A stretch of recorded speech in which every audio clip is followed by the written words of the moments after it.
कहानी की शुरुआत में हम दो अमेरिकन सोल्जर्स को देखते हैं जिनके नाम थे आइजैक और मैथ्यूज।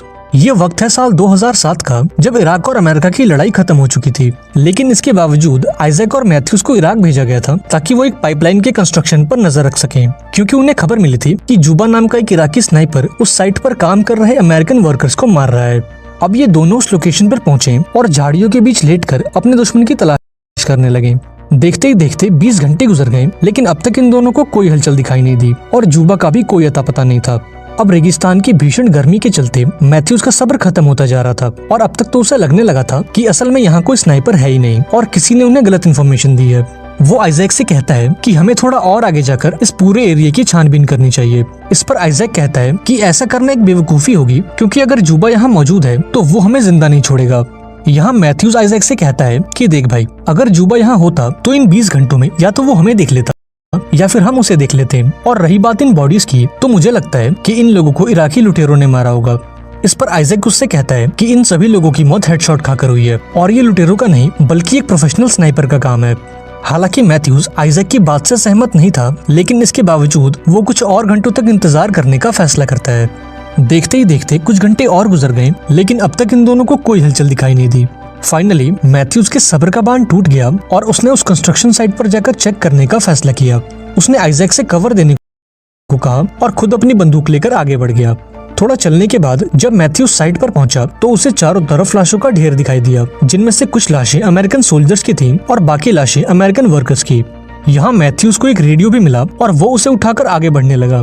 तभी अचानक से आइजैक का स्कोप धुंधला पड़ गया, जिसके चलते वो मैथ्यूज को ठीक से देख नहीं पा रहा था। उसने फौरन मैथ्यूज को इसकी जानकारी दी और उससे वापस लौटने को कहा। इस पर मैथ्यूज कहता है कि भाई, मैंने तुझे कितनी बार बोला है कि तू अपना स्कोप चेंज कर ले और कुछ ढंग का ले ले, लेकिन तू मेरी बात सुनता ही नहीं है। यहाँ आइजैक कहता है कि ये स्कोप हमारे प्यारे दोस्त डीन का है और इसलिए मैं हमेशा इसे अपने पास रखता हूँ। दरअसल डीन इन दोनों का एक पुराना दोस्त था जो युद्ध के दौरान मारा गया था और ये स्कोप डीन की आखिरी निशानी थी। इसके बाद जब मैथ्यूज ने लाशों की जांच की तो वो पूरी तरह से हैरान हो गया, क्योंकि ये सभी लोग परफेक्ट हेडशॉट खाकर मरे थे। अब मैथ्यूज को एहसास होता है कि शायद आइजैक सही कह रहा था और ये काम किसी प्रोफेशनल स्नाइपर का ही है और इतना पक्का निशाना केवल एक आदमी लगा सकता है और वो है जुबा। मैथ्यूज आइजैक को भी इसके बारे में बताता है, जिस पर आइजैक कहता है कि तुम फौरन वहाँ से वापस लौट आओ, वरना तुम्हें भी उन लाशों को कंपनी देनी होगी।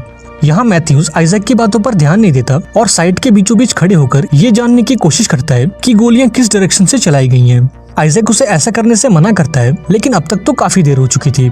यहाँ वो स्नाइपर मैथ्यूज के पेट में गोली मार देता है, जिससे मैथ्यूज जमीन पर गिर जाता है। अब ये देखकर आइजैक अपने साथी को बचाने भागता है और उस स्नाइपर की गोलियों से बचने के लिए वो जिगजैग पैटर्न में आगे बढ़ता है, लेकिन अभी वो मैथ्यूज को बचा पाता उससे पहले वो स्नाइपर उसके पैर में गोली मार देता है। अब इसके चलते आइजैक मैथ्यूज को वहीं छोड़ देता है और जैसे तैसे करके एक दीवार के पीछे छुप जाता है। यहाँ मैथ्यूज कहता है कि तुम बेस पर कांटेक्ट करो और फौरन एक बैकअप टीम को यहाँ बुलाओ। इधर आइजैक अपने घाव को देखता है, जहाँ से काफी ज्यादा खून बह रहा था। अब खून को रोकने के लिए वो अपने घाव पर एक पट्टी बांधता है और फौरन अपना रेडियो बाहर निकालता है ताकि वो अपने बेस पर कांटेक्ट कर सके। हालांकि वो ऐसा नहीं कर पाता, क्योंकि उस स्नाइपर की एक गोली सीधा उसके रेडियो पर आकर लगी थी, जिसके चलते उसके रेडियो का एंटीना पूरी तरह से डैमेज हो चुका था। तभी आइजैक मैथ्यूज को देखता है जो अपनी बंदूक तक पहुंचने की कोशिश कर रहा था। यहाँ आइजैक उससे कहता है कि तुम हिलना डुलना बंद करो, क्योंकि अगर स्नाइपर ने तुम्हें जिंदा देख लिया तो वो तुम पर एक और गोली चला देगा। हालांकि मैथ्यूज अब भी उसकी बात नहीं मानता और उस बंदूक तक पहुंचने की कोशिश करता है, लेकिन इस दौरान वो दर्द के मारे बेहोश हो जाता है। अब यहाँ आइजैक को एहसास होता है कि वो दोनों कितनी बुरी तरह से फंस चुके हैं और फिलहाल वो खुद को बचाने के लिए कुछ नहीं कर सकते। यहाँ आइजैक ने खुद को शांत किया और इस मौके का फायदा उठाकर उसने अपने पैर से गोली निकालने की कोशिश की, लेकिन ये काम इतना दर्दनाक था कि आइजैक दर्द के मारे वहीं बेहोश हो गया। वो कई घंटों तक ऐसे ही बेहोश पड़ा रहा और उसकी आंख तब खुली जब उसने रेडियो पर थोड़ी हलचल सुनी। यहाँ आइजैक को लगा कि शायद यूएस आर्मी उससे कांटेक्ट करने की कोशिश कर रही है और ये देखकर वो काफी खुश हो गया। इसके बाद उसने उन्हें सिचुएशन की पूरी जानकारी दी और एक बैकअप टीम भेजने को कहा। अब जो ऑफिसर आइजैक से फोन पर बात कर रहा था वो उससे कहता है कि इतने बड़े रेगिस्तान में तुम्हें देख पाना इम्पॉसिबल है, इसलिए हम ये चाहते हैं कि तुम अपनी जगह पर खड़े हो जाओ या फिर हवा में फायर करो, ताकि हम तुम्हारी लोकेशन जान सकें और तुम तक मदद पहुंचा सकें। अब ये सुनकर आइजैक थोड़ा परेशान हो जाता है और उसे इस आदमी पर शक होता है, क्योंकि ये सारी चीजें करना प्रोटोकॉल के खिलाफ थी। इसके बाद जब आइजैक ने इस आदमी के एक्सेंट पर फोकस किया तो वो फौरन समझ गया कि ये आदमी कोई अमेरिकन नहीं है, बल्कि वो स्नाइपर है जिसने इन्हें गोली मारी है। उस स्नाइपर ने आइजैक की रेडियो फ्रीक्वेंसी पकड़ ली थी और अब वो इसके मजे ले रहा था। यहाँ आइजैक कहता है कि मैंने तुम्हें पहचान लिया, तुम कोई अमेरिकन नहीं हो बल्कि वो स्नाइपर हो जिसने हमें गोली मारी है।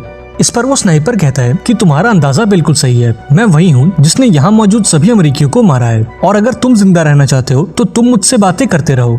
अब पहले तो आइजैक इसके लिए मना कर देता है, लेकिन जब वो स्नाइपर मैथ्यूज को शूट करने की धमकी देता है तो आइजैक उससे बात करने के लिए राजी हो जाता है। वो स्नाइपर आइजैक से कई सवाल करता है और आइजैक को ना चाहकर भी उनके जवाब देने पड़ते हैं। बीच बीच में आइजैक अपने स्कोप के जरिए उस स्नाइपर को देखने की कोशिश करता है और जमीन पर एक मैप बनाकर उसकी पॉसिबल लोकेशंस को मार्क करता है। यहाँ आइजैक उस स्नाइपर से पूछता है कि तुम ये सब कुछ क्यों कर रहे हो? इराक और अमेरिका की लड़ाई तो कब की खत्म हो चुकी है, तो फिर इन अमेरिकन वर्कर्स को मारने का क्या मतलब है? तुम उन लोगों को मार रहे हो जो तुम्हारे देश को डेवलप करने में तुम्हारी मदद कर रहे हैं, और तुम खुद को एक इराकी कहते हो। तुम्हें ये बात समझनी चाहिए कि अगर ये पाइपलाइन बनती है तो इससे इराक के लोगों को काफी फायदा होगा। ये सुनकर वो स्नाइपर जोर से हंसता है और आइजैक से कहता है कि अगर इराक और अमेरिका की लड़ाई खत्म हो चुकी है तो तुम मेरी सरजमी पर क्या कर रहे हो? और रही बात उस पाइपलाइन की, तो तुम वो पाइपलाइन इसलिए बनवा रहे हो क्योंकि इससे यूएस गवर्नमेंट को फायदा होगा, न कि इराक के लोगों को। इसके बाद वो कहता है कि तुम ये फालतू की बातें छोड़ो और मुझे अपने परिवार के बारे में बताओ, जैसे कि तुम्हारी फैमिली में कितने लोग हैं और वो क्या काम करते हैं। यहाँ आइजैक जवाब देने से इनकार कर देता है क्योंकि ये सवाल कुछ ज्यादा ही पर्सनल था। इस पर वो स्नाइपर कहता है कि अगर तुम मेरे सवाल का जवाब नहीं दोगे तो मैं मैथ्यूज को मार दूंगा, और अगर मैंने ऐसा किया तो मैथ्यूज वो दूसरा इंसान होगा जो तुम्हारी गलती की वजह से मारा जाएगा, क्योंकि तुम्हारी गलती के चलते एक इंसान पहले ही मर चुका है और वो है डीन। ये सुनकर आइजैक पूरी तरह से हैरान हो जाता है और उस स्नाइपर से पूछता है कि तुम डीन के बारे में कैसे जानते हो? दरअसल डीन की मौत आइजैक के चलते हुई थी, क्योंकि एक मिशन के दौरान आइजैक का निशाना चूक गया और गोली जाकर डीन को लग गई। अब यहाँ आइजैक की हिम्मत टूटने लगी क्योंकि वो स्नाइपर जानबूझकर आइजैक को वो बातें याद दिलाता है जिससे उसे तकलीफ होती है। इस दौरान आइजैक को जोर की प्यास लगती है और वो पानी पीने के लिए अपनी बोतल बाहर निकालता है, लेकिन यहाँ उसकी बोतल खाली हो चुकी थी क्योंकि उस स्नाइपर की गोलियों ने उस बोतल को छन्नी कर दिया था।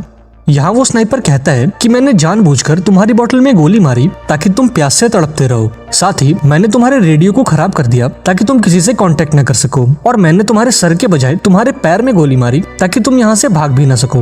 वो आइजैक से कहता है कि कल सुबह तक तुम्हारी मौत पक्की है क्योंकि तुम्हें गोली लगी है और तुम्हारा काफी खून बह चुका है, और अब तो तुम्हारे पास पीने के लिए पानी तक नहीं है। यहाँ आइजैक को स्नाइपर से कहता है कि तुम किसी आतंकवादी से कम नहीं हो। ये सुनकर वो स्नाइपर जोर से हंसता है और आइजैक से कहता है कि तुम्हारे हाथों में बंदूक है और तुम मेरे देश में हो, और तुमने मुझे मारने की कोशिश भी की है, और इसके बावजूद भी तुम मुझे आतंकवादी कह रहे हो। इस बातचीत के दौरान आइजैक को स्नाइपर को देखने की कोशिश करता है और तभी उसकी नजर एक कचरे के ढेर पर जाती है और वो फौरन समझ जाता है कि वो स्नाइपर इस कचरे के ढेर में छुप कर बैठा है। अब यहाँ आइजैक को एहसास होता है कि ये स्नाइपर कितना खतरनाक है, क्योंकि उस कचरे के ढेर में इतनी देर तक छुपे रह पाना कोई बच्चों का खेल नहीं है। यहाँ आइजैक उससे कहता है कि कहीं तुम वो इराकी स्नाइपर जुबा तो नहीं? इस पर वो स्नाइपर कहता है कि नहीं, मैं जुबा नहीं हूँ, मैं तो एक आम इराकी नागरिक हूँ जो अपने देश की रक्षा कर रहा है। इस पर आइजैक कहता है कि मेरे हिसाब से तुमने अपनी स्नाइपर की ट्रेनिंग यूएस आर्मी से ली है, जिसके बाद तुमने उन्हें धोखा दे दिया और उन्हें ही मारने लगे। यहाँ वो स्नाइपर कहता है कि मुझे स्नाइपर की ट्रेनिंग यूएस आर्मी ने नहीं दी है और मैं सिर्फ उन लोगों को मारता हूँ जो मेरे देश को नुकसान पहुँचाने की कोशिश करते हैं। अब धीरे धीरे आइजैक की हालत बिगड़ने लगती है और वो डिहाइड्रेशन के चलते जमीन पे गिर जाता है। यहाँ वो स्नाइपर कहता है कि अगर तुम मर गए तो मैं तुम्हारी खाल उतार लूंगा और तुम्हारी जबान काटकर तुम्हारे माथे पे चिपका दूंगा। अब थोड़ी देर बाद आइजैक के दिमाग में एक आइडिया आया और उसने एक लकड़ी पर अपना हेलमेट लगाकर उस स्नाइपर को डिस्ट्रैक्ट करने की कोशिश की। इस दौरान वो स्नाइपर की लोकेशन तो नहीं जान पाया, लेकिन उसने अपना हेलमेट जरूर खो दिया। अभी वो निराश होकर बैठा ही था कि तभी उसे पास में पड़ी एक यूएस सोल्जर की बॉडी दिखाई दी। वो अपनी जान पर खेलकर उस बॉडी के पास पहुंचा, इस उम्मीद में कि उसे कुछ काम की चीज मिल सके, लेकिन जब वो वापस आया तो उसने देखा कि उसका स्कोप टूट चुका है और अब वो स्नाइपर को नहीं देख सकता। तभी आइजैक अपने रेडियो पर कुछ आवाजें सुनता है और वो देखता है कि मैथ्यूज अब होश में आ चुका है।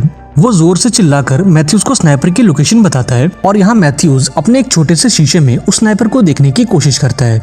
इसके बाद आइजैक स्नाइपर को अपनी बातों में उलझाता है और इस दौरान मैथ्यूज धीरे धीरे अपनी बंदूक की तरफ बढ़ता है। यहाँ वो स्नाइपर बताता है कि आज से कई साल पहले वो इराक में एक टीचर हुआ करता था, लेकिन अमेरिका से युद्ध के दौरान उसके सारे स्टूडेंट्स मारे गए और तब से लेकर आज तक वो बदले की आग में जल रहा है। अभी ये बातें चली रही होती हैं कि तभी वहाँ एक छोटा सा तूफान आता है और इस मौके का फायदा उठाकर मैथ्यूज अपनी राइफल को उठा लेता है और जैसे ही तूफान शांत होता है तो वो उस कचरे के ढेर में कई गोलियां मारता है, इस उम्मीद में कि एक गोली उस स्नाइपर को भी लग जाए। लेकिन जब वो अपनी राइफल को रिलोड करता है तो वो स्नाइपर उस पर गोली चला देता है और गोली मैथ्यूज के हाथ पर लगती है। यहाँ आइजैक मैथ्यूज को दीवार के पीछे आने को कहता है, लेकिन अभी वो उस तक पहुंच पाता उससे पहले वो स्नाइपर मैथ्यूज को एक हेडशॉट देकर उसे मौत के घाट उतार देता है। अब मैथ्यूज को मरता देख आइजैक पूरी तरह से टूट जाता है और मरने से पहले एक आखिरी बार अपनी फैमिली से मिलना चाहता है। यहाँ वो स्नाइपर कहता है कि अगर तुम जिंदा रहना चाहते हो तो मुझसे बातें करते रहो और मुझे ये बताओ कि तुम डीन का स्कोप लिए क्यों घूमते हो। अब थोड़ा रोने के बाद आइजैक ये कबूल करता है कि डीन की मौत उसके चलते हुई थी। एक मिशन के दौरान उसका निशाना चूक गया और गोली जाकर डीन को लग गई, लेकिन वो सबसे झूठ कहता रहा कि डीन को दुश्मनों के स्नाइपर ने मारा है। हालांकि उसका ये झूठ उसे अंदर ही अंदर खाया जा रहा था और वो खुद की नजरों में ही गिर चुका था।